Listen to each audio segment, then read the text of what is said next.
Good morning, good morning. Good morning, pero gabi ako nag-video. Oh. Tignan nyo, ayos na ayos pa yung e-bike ko mula noong July 2025. Yan oh. Yun lang, hindi ko napunasan. Medyo madumi. Pero ayos na ayos to yan.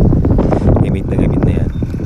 Pero sa mahal ng crudo ngayon at gasolina, buo din na. Kabila ko ng e-bike yung bili na kayo ng e-bike kung nakaluwag-log kayo, kung may pera kayo.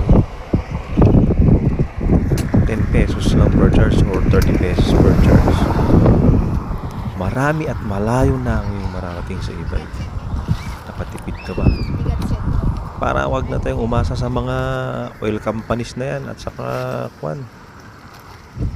magmahal sila ng magmahal, ayos pa rin tayo, may service pa rin tayo kasi naka-e-bike tayo.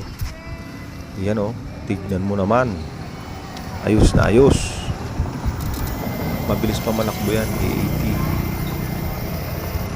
Oh, ayos na ayos pa yan. Tignan mo naman o, pinaikot-ikot lang. Yan o, yung box. Subukan natin yung speed niya. Papalo yan ng 57 sa speed number 2. Yan, susubukan natin sa speed number 3.